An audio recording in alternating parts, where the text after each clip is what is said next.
You. It was a long-anticipated visit after 4 years. Russian President Vladimir Putin is visiting India.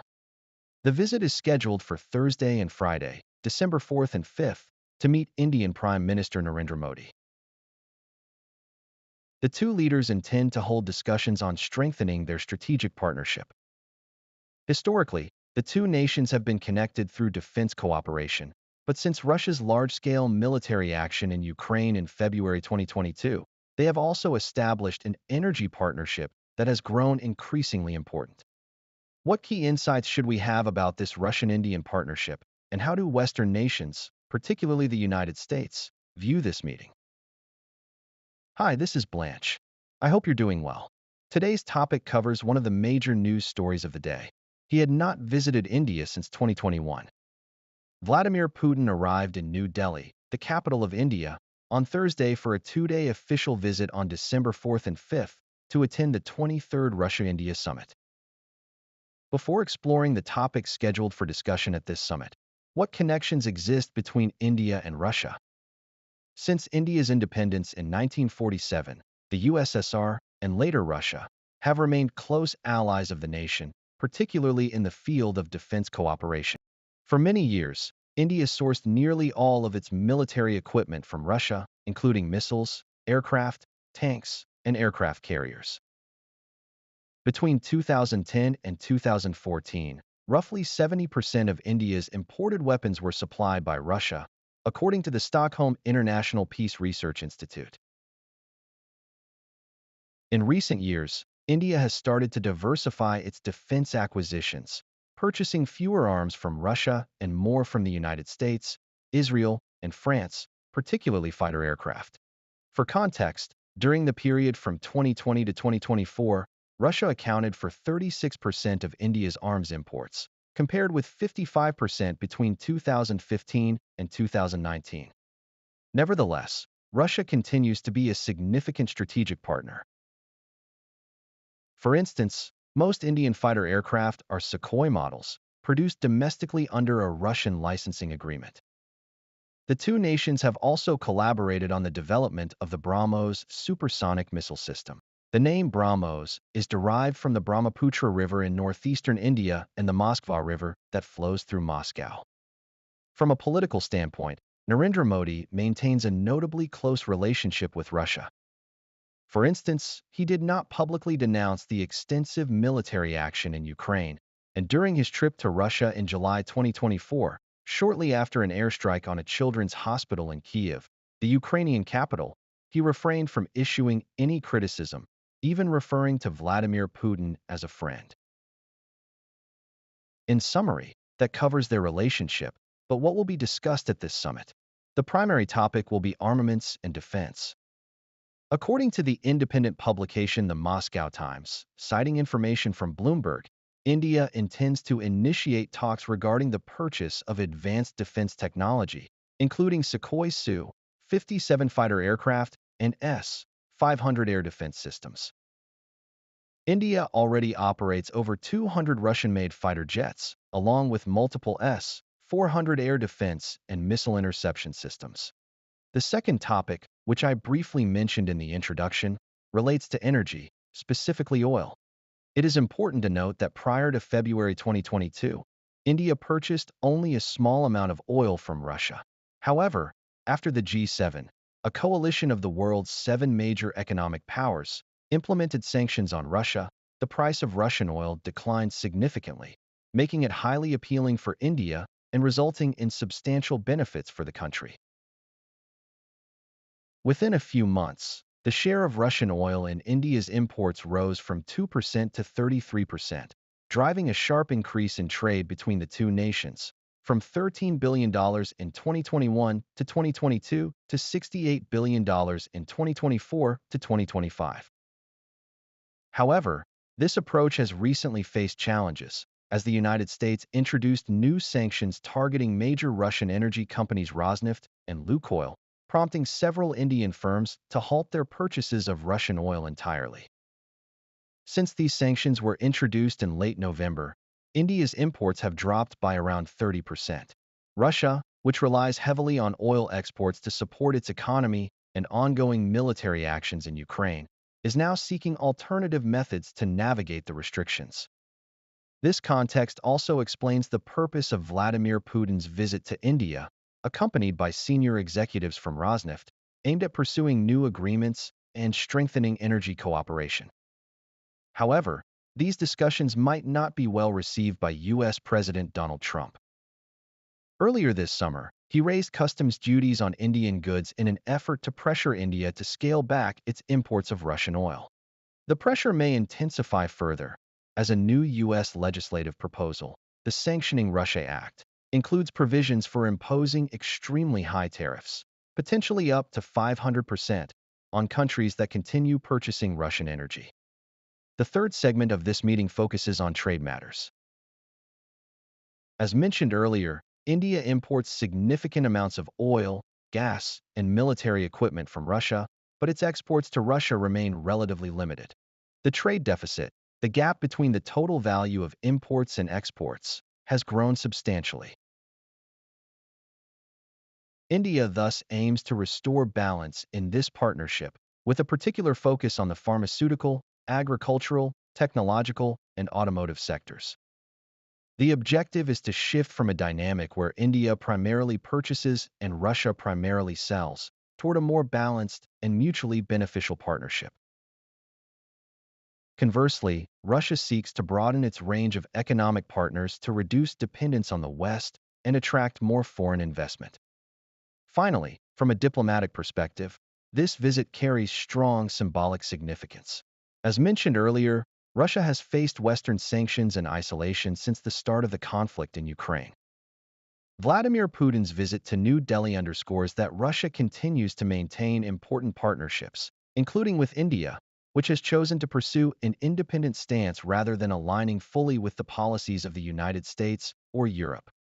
Russia also aims to prevent the perception that it relies excessively on China. The partnership with India is therefore essential for Russia to broaden and diversify its alliances across Asia. For Indian Prime Minister Narendra Modi, hosting Vladimir Putin carries significant meaning and is far from a routine gesture. It demonstrates that India continues to uphold its strategic autonomy, even though this stance might occasionally create tension with the United States. That wraps up this topic. I've included links in the description for those who'd like to learn more, and now I'll hand it over to Leah for a brief news update. Thank you, Blanche, and greetings everyone. Let's begin with our first story. French journalist Christophe Glaise was sentenced by an Algerian court on Wednesday to 7 years in prison for allegedly expressing support for terrorism. The contributor to SoFoot and Society, who has been detained since June, traveled to Algeria in May 2024 to report on the nation's most decorated football team, the Kabylie Youth Sports Club, located in Tizi Ouzou, about 100 kilometers east of the capital, Algiers. According to the authorities, he is accused of having been in contact with a leader of JS Kabylie, who is also associated with the Kabylie Self-Determination Movement, an organization designated as terrorist by the Algerian government. Following the conviction, Emmanuel Macron expressed his deep concern this Thursday, and I quote, he pledged to continue engaging with the Algerian authorities to secure the release of the French journalist and ensure his swift return. The President of the Republic also expressed his willingness to hold discussions with his Algerian counterpart, Abdelmajid Tebboune, aiming, I quote, to achieve results and make progress. However, this conversation has not yet occurred. We will continue to monitor this development. In other news from France, nearly all water sources are reportedly contaminated with TFA, an enduring pollutant belonging to the PFAS family, according to a recent report from the National Agency for Food, Environmental, and Occupational Health Safety. In total, the agency analyzed 647 samples of raw water taken from rivers, seas, lakes, and wells, as well as 627 samples of tap water distributed across both metropolitan France and its overseas territories.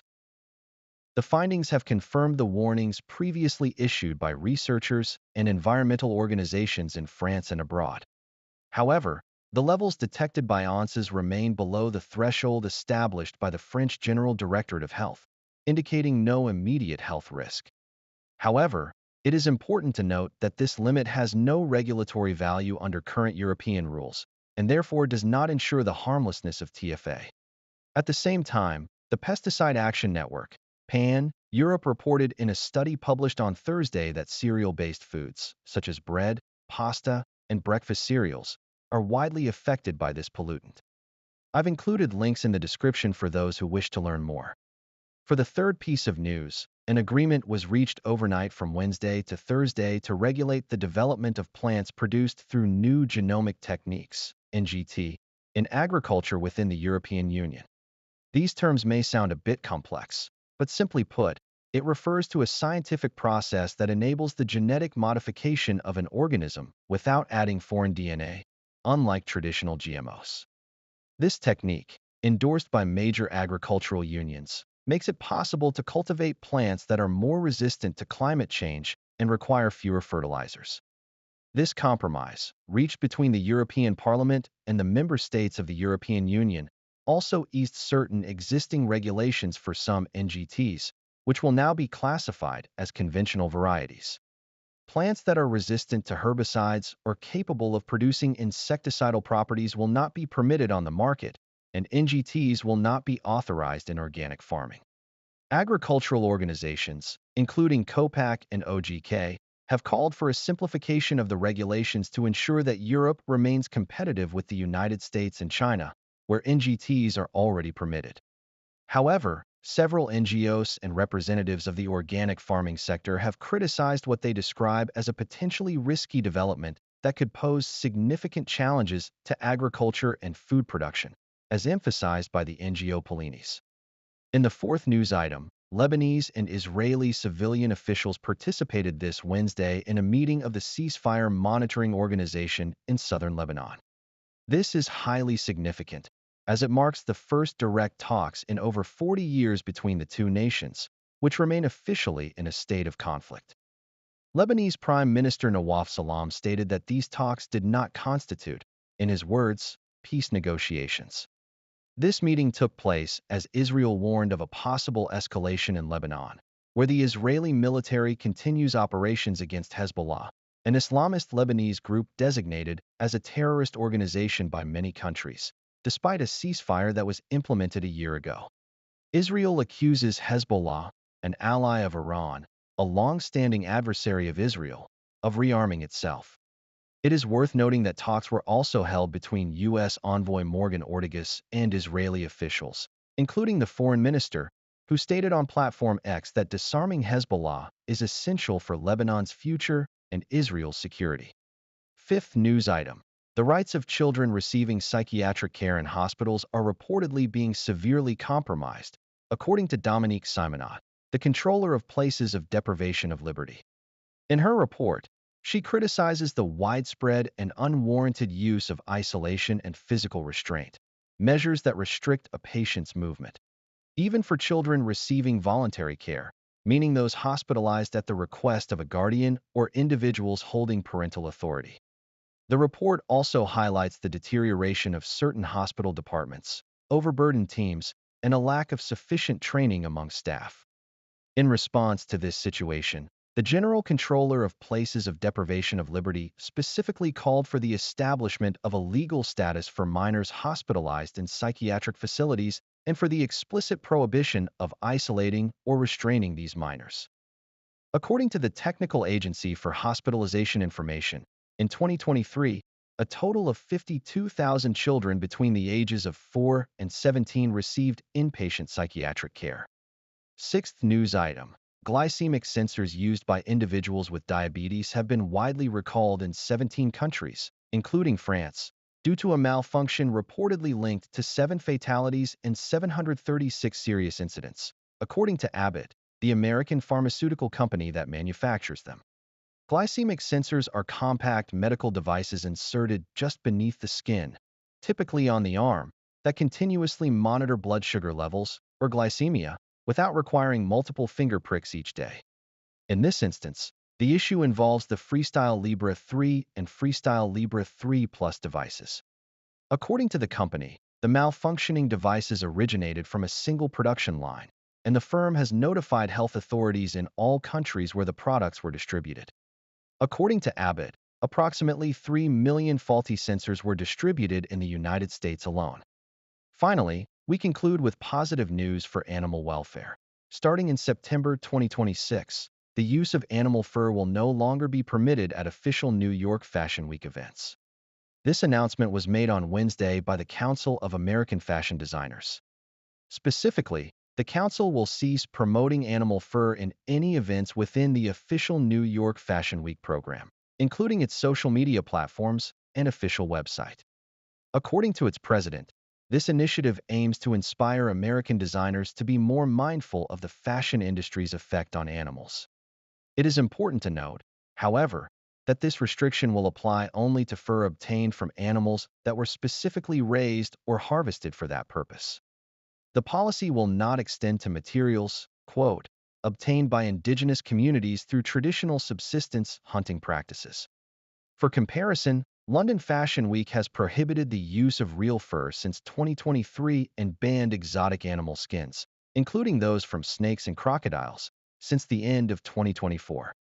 In contrast, Copenhagen Fashion Week has prohibited the use of fur, exotic skins, and feathers. Thank you, Leah, for sharing these brief updates, and thank you for participating in this format today. I'd like to remind you that it's also available as a podcast on all major listening platforms. By the way, thank you. We're currently the second most popular podcast of the year on Spotify. This format is also available as a free newsletter. You can receive it directly in your email inbox. That's all for now. I believe I've covered everything. Take good care of yourself and your loved ones, and I'll see you soon. You too. You.